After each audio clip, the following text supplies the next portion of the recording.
Hi friends, welcome back to misty stories. இன்றைக்கி ஒரு ராஜா கதை தான் பார்க்க போகிறோம்.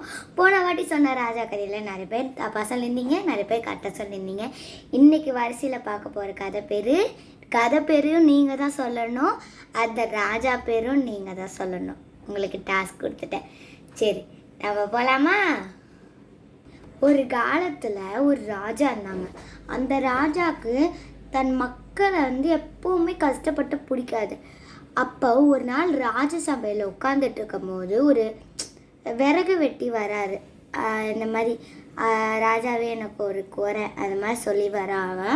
அதுக்கு ராஜாவும் என்ன குறை, என் நாட்டில் என் மக்களுக்கு என்ன குறை அப்படின்னு கேட்டாங்களா.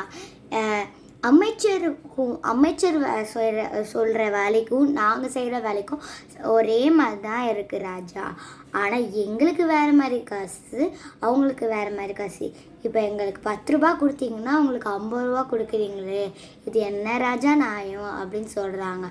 அதுக்கு ராஜா, ஓஹோ, உனக்கு வாயால் சொன்னால் புரியாது, ஒரு டெஸ்ட்டு வைக்கிறேன் அப்படின்னு சொல்லிட்டு அரண்மனைக்கு வெளியே ஏதாச்சும் வண்டி போகுதான்னு பார்த்துட்டு வர சொல்கிறாங்க. ஃபஸ்ட்டு விறகு வெட்டி போய் பார்த்துட்டு வராரு. அதில் ஒரு வண்டி வெள்ளை கலரில் இருக்குது அப்படின்னு சொல்கிறாங்க. அதில் எத்தனை பேர் போகிறாங்கன்னு ராஜா கேட்டாங்க. திருப்பி போய் எத்தனை பேர் போயிடுறாங்கன்னு பார்த்துட்டு வந்து சொல்கிறாங்க. எந்த ஊருக்கு போகிறாங்கன்னு கேட்டாங்க. திருப்பி போய் பார்த்துட்டு வராங்க. அடுத்து திருப்பி அதில் என்ன கொண்டு போகிறாங்க அப்படின்னு கேட்டாங்க. திருப்பி போய் பார்த்துட்டு வராங்க. அவங்க 2 பேத்துக்கும் என்ன சம்மந்தம் இருக்குது அப்படின்னு போய் பார்த்துட்டு வராங்க. திருப்பி அப்படி போய் பார்த்துட்டு வராங்க. ஆனால் மந்திரி என்ன பண்ணனா, ஒரு 5 நிமிஷம் இருந்தால் கூட அங்கேயே நின்று கவனிச்சுட்டு ராஜகிட்ட வந்து, இப்போ ராஜா சொல்கிறாங்க, வெட்டி நீங்கள் சொன்னது நீங்கள் சொல்லிட்டீங்க, இப்போ மந்திரி சொல்கிறத நம்ம கேட்போம் அப்படின்னு சொல்லி மந்திரி சொல்கிறாங்க. அரசரே, ஒரு வெள்ளை கலர் வண்டி போகுது. அந்த வண்டிக்குள்ளே அப்பாவும் பையனும் இருக்காங்க. அது பார்த்தோன்னா அதில் நெல்லும் சாப்பாடு அரிசியும் கொண்டு போகிறாங்க. அது பார்த்தோன்னா நம்ம பக்கத்து ஊரான பூங்கா ஊருக்கு போகிறாங்க. அங்கே 2 நாள் இருக்க போகிறாங்க. அப்புறம் அவங்க பேசிகிட்டு இருக்கும் போது அவங்களோட அப்பாவோட பையன் அப்பா நம்ம இதெல்லாம் விற்றா நம்மளுக்கு எவ்வளோ காசு வரும் அப்படின்னு கேட்டோடனே அவங்க அப்பா இதில் ஒரு 50 ரூபா வரும்பா, அதை வச்சு நான் உனக்கு படிக்க வைக்கிறேன் அப்படின்னு சொல்கிறாங்க. அப்படின்னு சொன்னாங்கன்னு மந்திரி ராஜாட்ட சொல்கிறாங்க. அந்த விறகு வெட்டியே ஆச்சரியப்பட்டாங்க. என்னடா, நம்ம ஒரு வாட்டி போயிட்டு பார்த்துட்டு வந்தாலும் அவ்வளோ உள்ளே இறங்கி அவங்க என்ன பேசுகிறாங்க என்ன பண்ணுறாங்கலாம் பார்க்கல. ஆனால் அந்த மந்திரி 5 நிமிஷம் இருந்தாலும் அங்கேயே நின்று பார்த்துட்டு வந்ததில் விறகு வெட்டி ஷாக் ஆகிட்டாங்க. அப்புறம் ராஜா சொல்கிறாங்க, இப்போ தெரியுதா விறகு வெட்டி உனக்கு எப்படி இருக்குது, நீ ஒவ்வொரு வாட்டி போய் பார்த்துட்டு வர.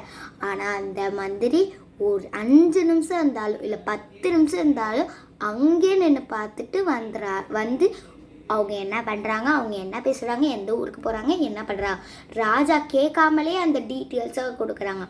ஆனால் விறகு வெட்டி ராஜா கேட்டக்கப்புறம் தான் அந்த டீட்டெயில்ஸ்லாம் போய் வாங்கிட்டு வரான். இப்போ போர் நடந்துச்சுன்னா ராஜா கேட்காமே தானே அந்த டீட்டெயில்ஸ் எல்லாம் கொடுப்பாங்க. ராஜா கேட்டால் போய் டீட்டெயில்ஸ்லாம் கொடுக்க முடியும் அப்படின்னு சொல்கிறாங்க.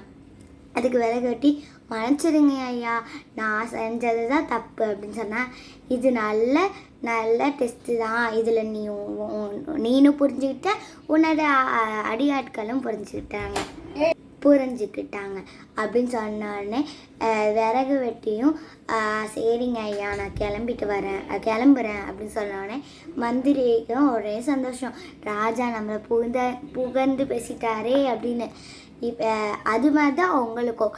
இப்போ நம்மளோட ஜூனியர் நம்மளோட சீனியர் என்ன தான் நம்ம சீனியரோட புக்கை எடுத்து நம்ம படித்தாலும் நம்மளுக்கு எதுவுமே புரியாது. நம்மளும் சீனியர் ஆகணும்னு நம்ம ஆசைப்படக்கூடாது.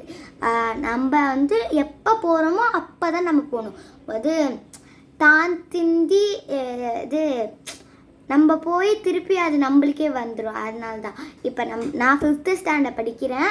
இப்போ நான் 5th ஸ்டாண்டர்ட் படிக்கிறேன்னா நான் 12th பேப்பர் எடுத்து படித்தாலே எனக்கு ஒன்றும் புரியாது. அதனால் அந்தந்த வயசு வரும்போது அந்தந்த திறமை வரும்போது நம்ம ஒவ்வொரு ஸ்டேஜாக போனால் தான் நம்மளுக்கும் வெற்றி கிடைக்கும். நம்மளுக்கும் ஒரு மரியாதை கிடைக்கும். இந்த கதையிலேருந்து நீங்கள் என்ன தெரிஞ்சுக்கிட்டீங்கன்னு நான் மாரல் என்னென்னா, நம்மளுக்குன்னு வந்த ஸ்டேஜில் தான் நம்ம இருக்கணும். அடுத்த ஸ்டேஜ் அவங்களே மூவ் பண்ணுறாங்கன்னா நம்மளும் போடுவோம். இப்போ நம்ம ஜூனியராக இருந்துட்டு சீனியராக ஆசைப்பட்டால் அது நடக்காத காரியம். இதுலேருந்து நிறைய பேர்த்துக்கு சின்ன பசங்களுக்கு புரிஞ்சிருக்கும். இது உங்களுக்கு பிடிச்சிருந்துச்சுன்னா லைக் பண்ணுங்கள், ஷேர் பண்ணுங்கள். அப்புறம் வரட்டேன்.